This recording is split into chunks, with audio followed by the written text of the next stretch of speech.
Reprenons la détermination des coefficients de convection côté tube et côté calandre. Pour le premier cas, c'est-à-dire côté tube, cela a fait l'objet de la séance précédente, au cours de laquelle nous avons donc déterminé le coefficient de transfert thermique côté tube. C'était la 23e séance, c'est-à-dire la 11e dans le détail de la méthode de Kern. Et allons observer cette fois-ci la détermination du coefficient de convection côté calandre. Alors, à signaler qu'il n'y a qu'une seule méthode pour déterminer le coefficient de convection côté tube. En revanche, côté calandre, il y en a plusieurs.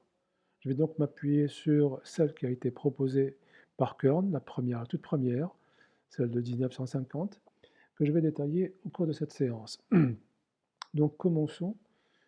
Nous avons donc déjà abordé ce volet, à savoir que les chicanes transversales, lorsqu'elles sont placées dans la calandre, elles permettaient de diriger le fluide à travers les tubes de haut en bas, et également s'il y avait le degré d'ouverture, la fenêtre d'ouverture était latérale, ça passait d'un côté à l'autre, c'est-à-dire du côté gauche vers le côté droit. Mais pourquoi tout cela? Nous avons déjà parlé de tout ceci. C'est parce que le coefficient de convection H2 est plus élevé que dans le cas où nous avons un écoulement longitudinal sans chicane. En d'autres termes, l'écoulement ne sera pas perturbé par la présence de ces dernières. Nous avons un simple écoulement axial le long des tubes. Et nous avons compris donc que les chicanes permettaient justement d'augmenter le degré de turbulence et donc permettaient de provoquer cette turbulence, c'est-à-dire améliorer les échanges thermiques. Bien, alors, la question qu'on pourrait se poser, c'est quels sont les facteurs qui vont influencer ce coefficient de convection H2?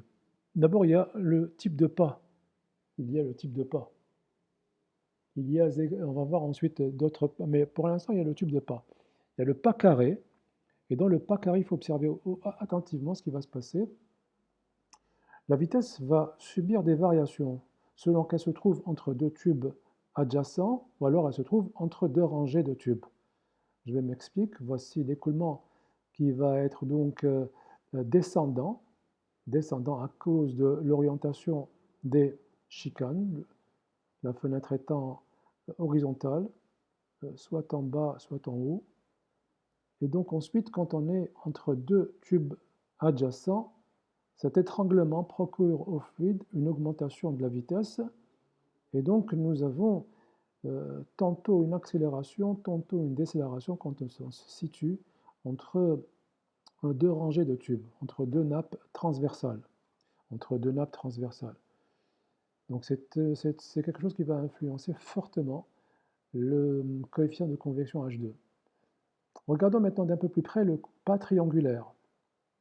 Voici un pas triangulaire de 30 degrés. Si j'observe attentivement, il va y avoir une turbulence qui va être générée de manière beaucoup plus intense. En effet, lorsque le fluide arrive par le haut toujours, il ne trouve pas comme ici une ouverture qui lui permet de s'écouler, mais il rencontre le tube de la nappe suivante. Ce qui fait que cet impact sur le tube va augmenter, si vous voulez, la turbulence et donc le coefficient de convection. Je vous ai fait une deuxième illustration beaucoup plus intéressante puisque j'ai zoomé un tout petit peu sur ce qui allait se passer. Regardez attentivement ce qui se passe. Vous avez l'écoulement descendant qui percute le tube de la région de la rangée suivante, et ceci provoque une accélération du fluide et ainsi de suite. Et donc nous l'avons compris que le pas triangulaire, déjà on avait dit ça depuis très longtemps, le pas triangulaire permettait d'augmenter la turbulence, par conséquent il permettait d'augmenter les valeurs du coefficient de convection côté calandre. Alors, la remarque, elle est légitime, on l'avait déjà faite.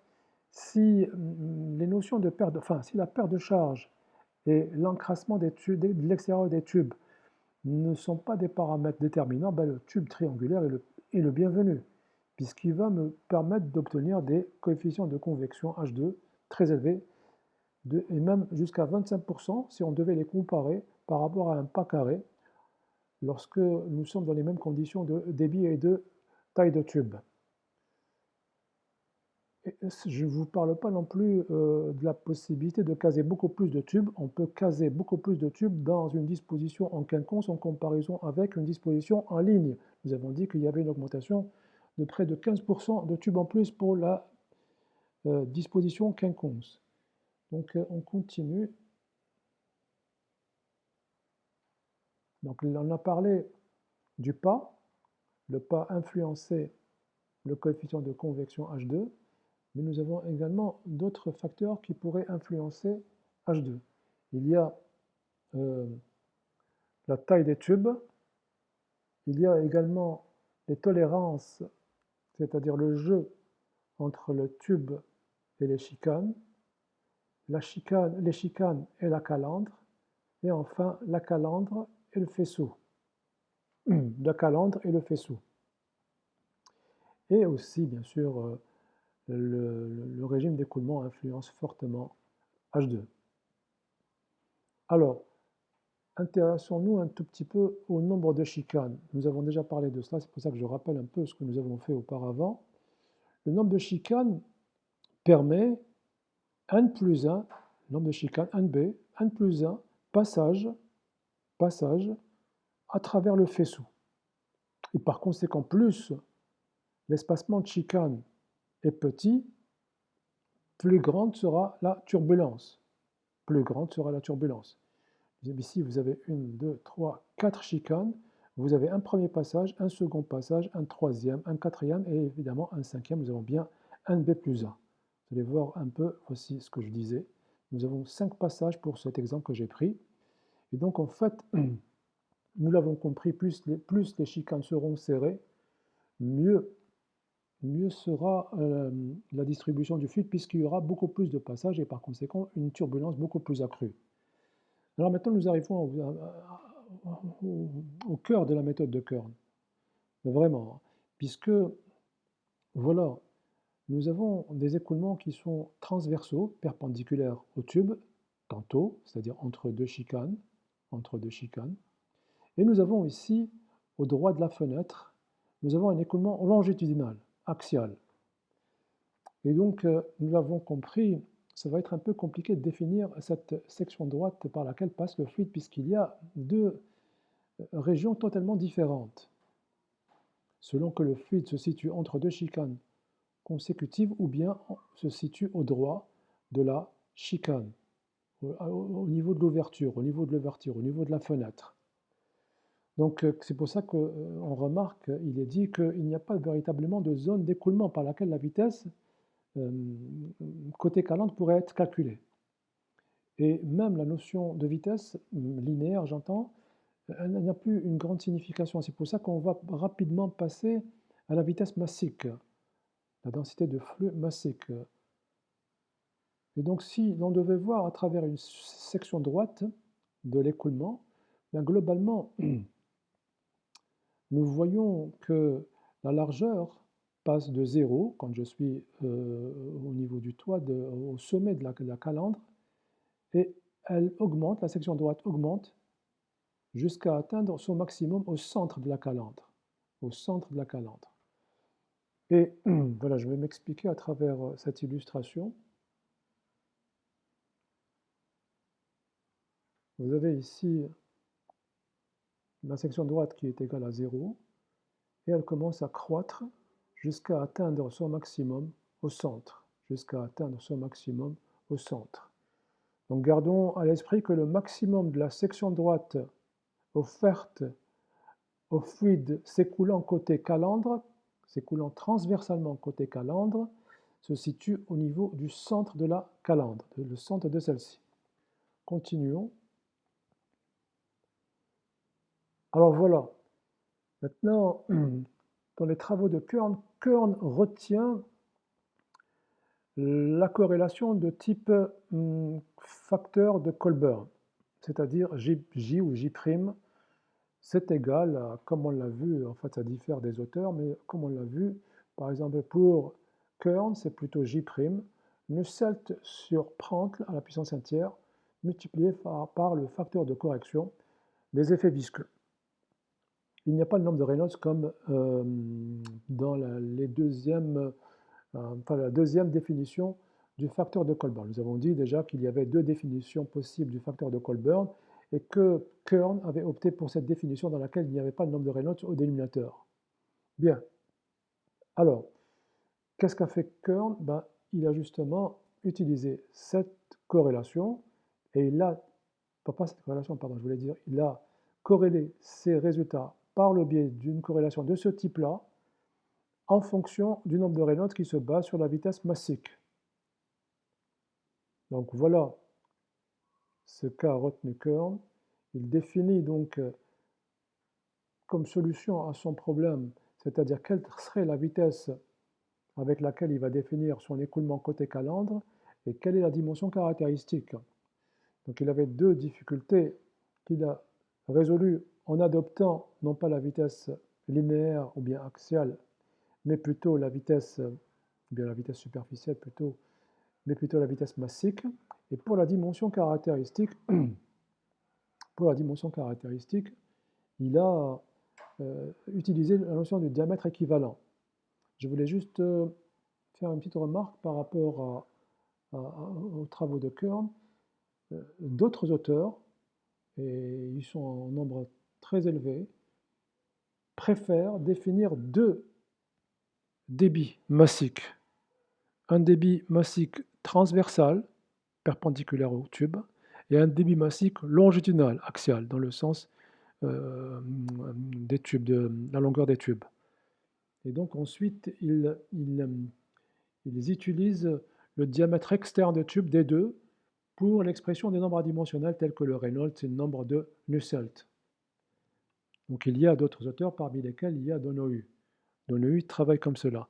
Donc nous, dans le cadre de cette méthode, nous allons voir uniquement ce qu'a proposé Kern sans nous soucier des autres manières de voir le problème. Donc voici la solution qui a été retenue par Kern. Il va définir un seul débit moyen et pour cela, en d'autres termes, en fait, il suppose que le débit massique qui traverse transversalement les tubes est à peu près équivalent à celui qui va passer au droit de la chicane, c'est-à-dire au niveau de la fenêtre, par la fenêtre. Mais pour cela, il doit respecter un certain espacement et un certain degré d'ouverture de la fenêtre. Et il retient 25%, c'est-à-dire baisser le degré d'ouverture de la fenêtre est égal à 25%. Donc tout ce qu'on va présenter aujourd'hui, il est relatif uniquement à un degré d'ouverture de 25%, pas plus, pas moins. C'est pour en fait qu'il n'y ait qu'un seul débit, ou alors en d'autres termes, que le débit transversal soit à peu près égal à celui qui se fait de manière longitudinale. J'avais déjà attiré votre attention dans les diapos d'avant, où je vous ai parlé de tout ceci, qu'est-ce qu'il fallait faire pour que, même s'il y a une différence, elle n'excède pas 20%. Bien, nous allons maintenant un peu aller voir la notion de diamètre équivalent parce qu'elle est un tout petit peu changeante selon les auteurs. Donc je m'explique d'abord, on va redéfinir ce qu'est la vitesse massique. Donc la vitesse massique, c'est ρ fois la vitesse débitante, ρ étant la masse volumique, donc ρ2 V2 puisque je suis côté calandre, G2 égale à ρ2 V2 et G, en d'autres termes G, c'est le débit massique, W, rapporté à la section de passage côté calandre. Le débit massique, W, rapporté à la section de passage côté calandre. Et justement, cette section de passage va nous poser un tout petit peu de problème, mais on la laisse pour la fin. Pour l'instant, intéressons-nous à la notion de diamètre équivalent. En effet, quand vous parcourez les ouvrages, il y a deux types de diamètres qui sont cités dans la littérature. Vous entendrez le diamètre hydraulique et le diamètre équivalent. Donc on va un peu distinguer les deux définitions et voir qu'ont fait les auteurs par rapport à ce diamètre. Bien, Donc voilà, il y a le DH, le diamètre hydraulique, qui est égal à 4 fois le rayon hydraulique, et nous avons le DE, le diamètre équivalent, qui est aussi, chez certains auteurs, égal à 4 fois le rayon hydraulique. Alors,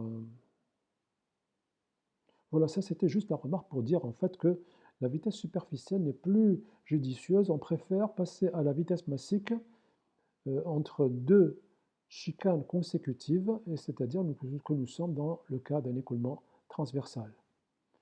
Alors, commençons le travail si vous le voulez bien. Alors, ce Kern, pour le cas de l'espace annulaire, définit deux diamètres hydrauliques, pardon, deux diamètres équivalents. Et la différence entre les deux, elle est dans le dénominateur. Il définit deux périmètres mouillés. D'abord un périmètre mouillé qui ressemblerait à le périmètre du diamètre intérieur externe. C'est ce qu'on va appeler plus tard le périmètre de transfert. Et il y a un deuxième périmètre mouillé qu'il définit qui est relatif au frottement visqueux. Je m'explique, voici les définitions.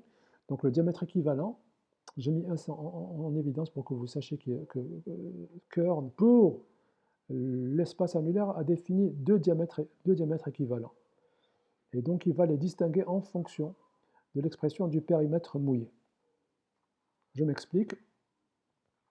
Il définit donc la section droite offerte à l'écoulement comme étant le grand disque, la surface du grand disque moins celle du petit disque, donc pi d2 sur 4 moins pi d1 carré sur 4. Donc vous avez l'espace annulaire qui est en gris ici. Et dans la définition du périmètre mouillé, il va avoir deux périmètres mouillés. D'abord un périmètre, un tout premier périmètre qui est en fait le périmètre du tube interne du côté externe. Le tube interne, son périmètre externe, c'est-à-dire pi d1. Pi d1. Et aussi, il va définir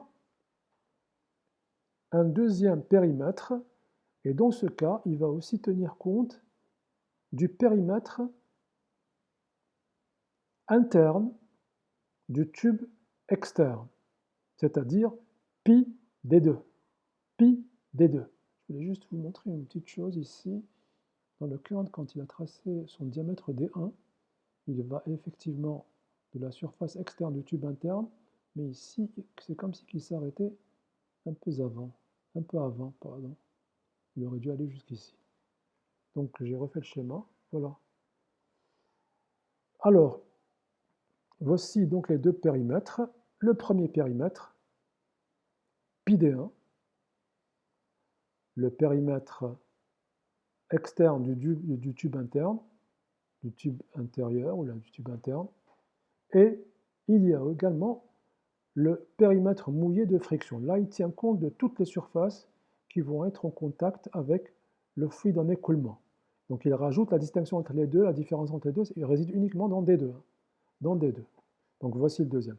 Pour le transfert thermique, quand je dis transfert thermique, pour le lampe Nusselt, il va adopter le périmètre mouillé, ce qu'il appelle périmètre mouillé, uniquement.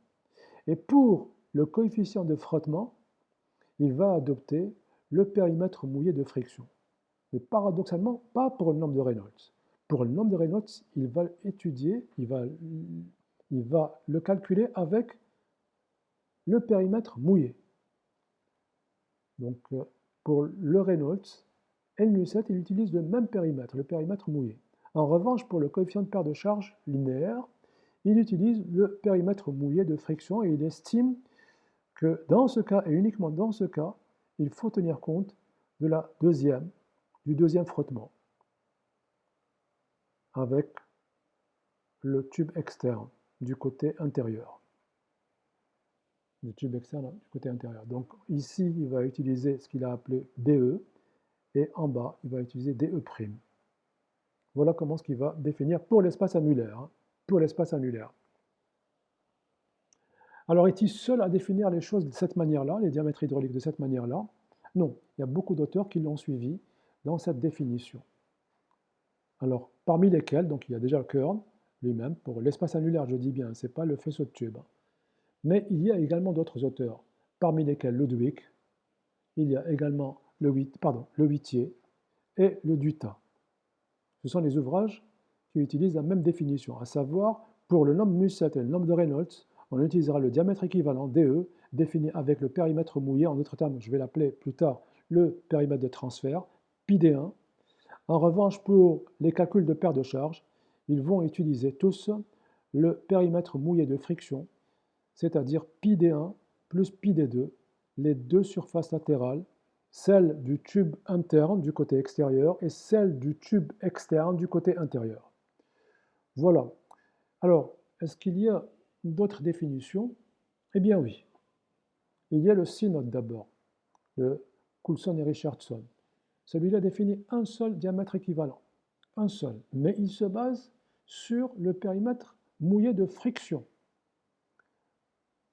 que voici. Donc il va utiliser dans tous ses calculs un seul diamètre équivalent, qui est notre petit DE. Il se base, comme je l'ai dit, sur le périmètre de friction, et il va être utilisé non seulement pour les calculs de paire de charges, mais également pour l'estimation des nombres adimensionnels tels que le nombre de Reynolds et le nombre de Nusselt. Nombre de Nusselt, si on est en convection forcée Reynolds, si on est en convection mixte, ça serait le nombre de Grashof. Alors, on continue. Est-ce que c'est le seul? Non. Il y a d'autres auteurs qui ont utilisé cette même définition, parmi lesquels il y a le Incorpora et il y a également le CERT. Incorpora et également le CERT qui utilisent cette même définition et utilisent un seul diamètre équivalent. Un seul diamètre équivalent. Mais le CERT, quand même, il ouvre une petite parenthèse pour dire que si la notion de diamètre équivalent est recommandée et elle donne de bons résultats, quand on la compare aux résultats théoriques, elle donne de bons résultats, elle n'est cependant pas recommandée en écoulement laminaire, ou plutôt il recommande, lui, la relation de Glinewski que nous avons vue à l'occasion de l'écoulement turbulent à l'intérieur des tubes. Donc il y a cette remarque qui est émise par CERT à propos de l'introduction du diamètre équivalent quand l'écoulement est laminaire et non pas turbulent. Pour l'écoulement turbulent, il n'y a pas de souci. Tout le monde utilise cette notion de diamètre équivalent pour pouvoir un peu trouver la dimension caractéristique à considérer lorsqu'on est du côté calandre, puisque nous n'avons plus une section droite circulaire, mais nous avons un faisceau de tubes qui est contenu dans une calandre. Alors, et voilà. Et pourquoi c'est ce diamètre équivalent, pardon, c'est ce périmètre mouillé qui a été retenu, le périmètre mouillé de friction? C'est parce que tout simplement c'est le périmètre de friction qui détermine le régime d'écoulement. C'est-à-dire, c'est lui qui va un peu façonner le profil de vitesse et par conséquent les gradients de vitesse dans les tubes. Et c'est pour ça que c'est un peu trop prétentieux, mais c'est un peu le point faible peut-être de la méthode de Kern qui, elle, suppose que ce diamètre équivalent n'est utilisé que pour la paire de charges, pas pour le calcul du nombre de Reynolds. Hein. Mais je le redis encore une fois, hein, c'est un peu prétentieux de prétendre tout ça après que les spécialistes ont étudié de fond en comble ces diamètres, ou bien ces notions. Donc continuons un peu dans les différentes définitions données pour les diamètres. Il y a le Kakach qui lui donne une autre définition toujours dans l'espace annulaire pour les calculs de paire de charges et de Reynolds, le nombre de Reynolds et le nombre de Nusselt. Donc voilà, et pour les calculs de paire de charges et le nombre de Reynolds, ils vont utiliser le périmètre mouillé entièrement, celui de friction. Et pour le transfert thermique, c'est-à-dire le nombre de Nusselt, il va utiliser le périmètre de transfert. Le périmètre de transfert, c'est-à-dire celui qui est appelé par Kern le périmètre mouillé. Et justement, c'est de cette manière que nous avons procédé, quand on était en troisième année, pour le dimensionnement de l'échangeur double tube. Dans l'espace annulaire, nous avons fait quoi? Nous avons, pour les calculs de paire de charges et le nombre de Reynolds, utilisé le diamètre hydraulique, que nous avons appelé diamètre hydraulique, qui était en fait la surface offerte à l'écoulement, 4 fois la surface offerte à l'écoulement, divisé par le périmètre entièrement mouillé par le fluide, tous les périmètres, tube intérieur et extérieur. En revanche, pour ce qui était du nombre de Nusselt, on s'est basé uniquement sur le périmètre de transfert, c'est-à-dire le périmètre extérieur du tube interne. C'est comme ça que nous avons procédé en troisième année quand nous avons dimensionné l'échangeur double tube. L'échangeur double tube. Bien, on continue. Donc voilà ce qu'a fait le K4 et que nous avons suivi aussi, parce que c'est comme ça que j'ai fait mon cours de troisième année. Mais d'une manière générale, voilà comment que nous avons procédé. Nous utiliserons le diamètre hydraulique en fonction du périmètre mouillé pour la paire de charges et le nombre de Reynolds. En revanche, pour ce qui est du périmètre mouillé, il sera utilisé pour le nombre Nusselt. Mais quelqu'un pourrait dire, tout ceci ne va pas conduire à des erreurs dans l'estimation des coefficients du nombre Nusselt, de H, côté tube, côté calandre. Eh bien, en fait, si on est en écoulement turbulent, nous avons vu que quand je vous ai présenté les différentes corrélations des différents auteurs, surtout les plus anciens, ben nous avons tous vu que le nombre Nusselt était globalement proportionnel au nombre de Reynolds à la puissance 0,8. Au nombre de Reynolds à la puissance 0,8, surtout les relations de Ditus, Colburn et Seider-Tate. Ce qui fait qu'en fait, le coefficient de convection H est proportionnel au diamètre à la puissance moins 0,2, puisque ici vous avez HD sur K, et ici vous avez D à la puissance 0,8, donc il y a ici un D, 0,8 moins 1, ça donne bien moins 0,20. Donc en fait, l'utilisation d'un diamètre ou l'autre ne va pas avoir un impact si important sur l'estimation du coefficient global de transfert de chaleur. C'est pour cela que bon, vous avez ces différences entre les auteurs, mais qui ne vont pas perturber trop les résultats finaux auxquels nous allons aboutir, puisque ce n'est pas très important, c'est juste un diamètre à la puissance moins 0,2. Bien, continuons. Maintenant, il faut revenir à un autre cas. Un autre cas, ce n'est pas un double tube, c'est un faisceau de tubes. Nous avons un faisceau de tubes. Donc, comment on va définir Kern, c'est ou son diamètre équivalent? En fait, Kern ne va utiliser qu'un seul diamètre équivalent. Un seul diamètre équivalent que voici, en fonction de ce qu'on va appeler le périmètre de transfert. En d'autres termes, πD1. Un seul diamètre équivalent. Il fait abstraction du second. Donc, il ne va pas, même pour la paire de charges, il va avoir quelque chose qui va dire, même pour la paire de charges, il va utiliser ce diamètre équivalent. Pardon, ce périmètre mouillé, c'est-à-dire πD1. Pourquoi? Parce qu'il estime que le frottement du fluide sur les parois de la calandre n'est pas très important et qu'on pourrait le négliger, à la limite. Il pourrait être négligé. Donc comment est-ce qu'il va maintenant définir? Pour le périmètre mouillé, j'en ai déjà parlé, c'est πD1, c'est le périmètre de transfert. Et maintenant, nous allons voir, dans ce qui va venir, comment est-ce qu'il va déterminer la section offerte à l'écoulement. La section offerte à l'écoulement. C'est ce que je vais vous présenter là maintenant dans ce qui va arriver. Donc reprenons un tout petit peu.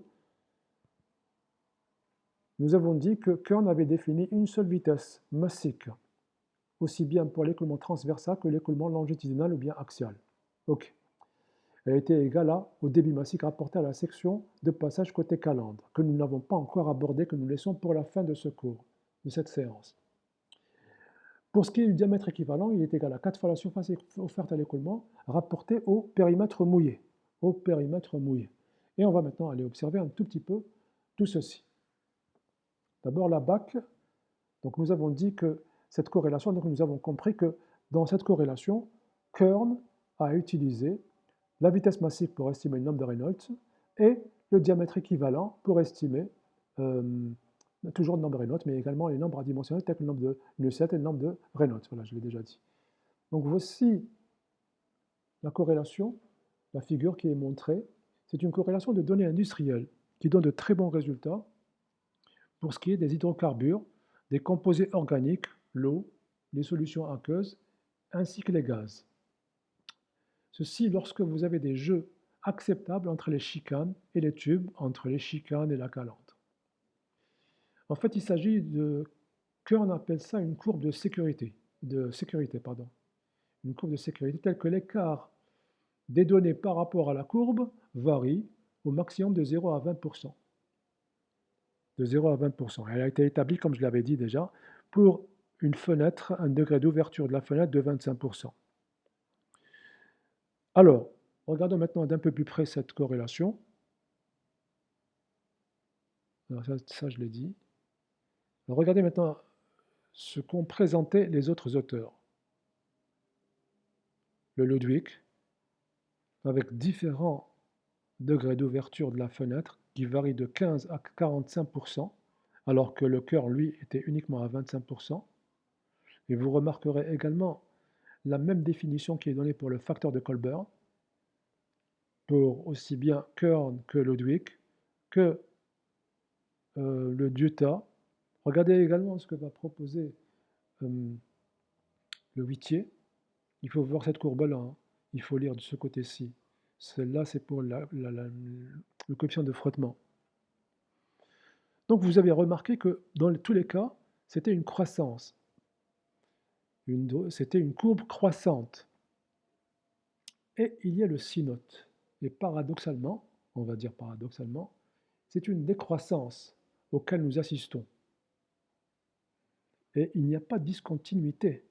En fait, ici, il y a eu juste un changement de l'échelle. Vous avez 10 puissance moins 2, moins 3, alors qu'ici, c'est 10 puissance 0, 10 puissance moins 1. Donc c'était en fait ça vient à la suite, mais pour pouvoir dilater un peu l'échelle, Sinote a préféré présenter les courbes sous cette forme-là. Elles sont données pour des degrés d'ouverture de la fenêtre qui varient de 15 à 45% comme les prédécesseurs. Et pourquoi c'est décroissant? Chez tous les autres, c'était croissant. En fait, c'est relatif à la définition de J, que j'expliquerai dans un instant. Rappelez-vous, le sinote, c'est-à-dire le Coulson-Richardson, définit son J de cette manière-là, avec un Reynolds au dénominateur. C'est-à-dire c'était une lampe de Stanton, rappelez-vous. Hein. Alors que le Kern définit son J' différemment.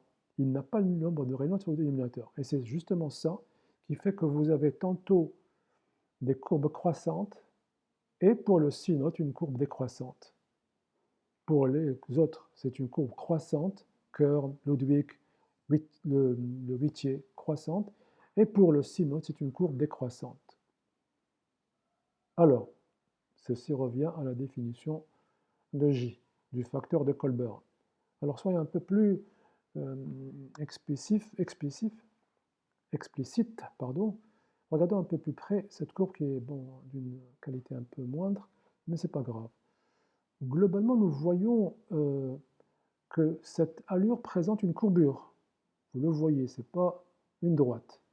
Et donc, elle ne pourra pas être représentée du début jusqu'à la fin, c'est-à-dire de 10 jusqu'à la fin, jusqu'à 1 million, 10 puissance 6, par une corrélation de ce type-là, constante, Reynolds à la puissance P, prend à la puissance Q, comme a proposé Nusselt au début du siècle dernier. Puisque la constante et l'exposant du nombre de Reynolds varient, tous les deux. Néanmoins, entre 2000 et 10 puissance 6, les résultats peuvent être interpolés par une corrélation que je vous présente comme ceci. La voici. 0,36, Reynolds à la puissance 0,55, prend la puissance 1 tiers et le rapport des viscosités à la puissance 0,14. C'est la relation proposée par Kern. Dans certains ouvrages, vous trouverez, c'est la relation proposée par le McAdams.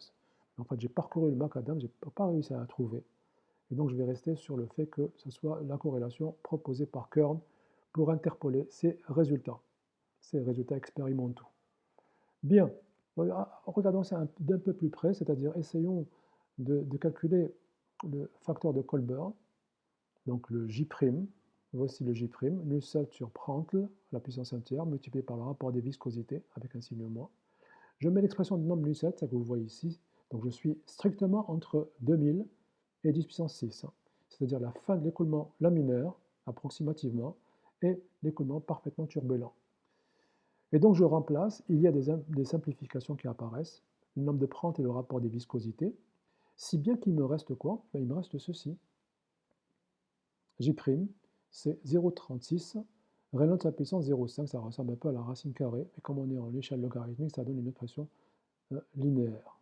Et donc c'est pour ça que nous trouvions une droite croissante. Une droite croissante. Bien, pour pouvoir extraire Nusselt, vous le savez, je vais le faire encore, je vais le rappeler, je l'avais déjà fait. Voici comment on calcule Nusselt, c'est-à-dire H2 fois le diamètre hydraulique divisé par K2. une fois que vous connaissez J'2. Donc j'explique, vous avez le nombre de Reynolds, vous montez et vous lisez J', et ensuite vous calculez Nusselt. Ou alors, vous remplacez ici directement, vous calculez le nombre de Nusselt, et ensuite H2. Bien, allons voir juste comme ça pour pouvoir un peu se fixer les idées. Pourquoi, pour le cas du Coulson-Richardson, c'est-à-dire du C-note, c'est une droite décroissante. Alors regardons ça de plus près. Je recalcule mon J, cette fois-ci J2. Vous voyez la différence avec l'autre cas, c'est qu'ici il y a le Reynolds.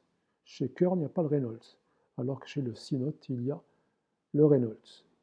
Donc vous voyez, le nombre de Stanton multiplié par le rapport des viscosités, je mets l'expression du nombre de Nusselt, fois le rapport des viscosités, les simplifications qui s'imposent, et qu'est-ce que j'ai à la fin? Ben, j'ai Reynolds à la puissance 0,55 moins 1, ce qui donne moins 0,45.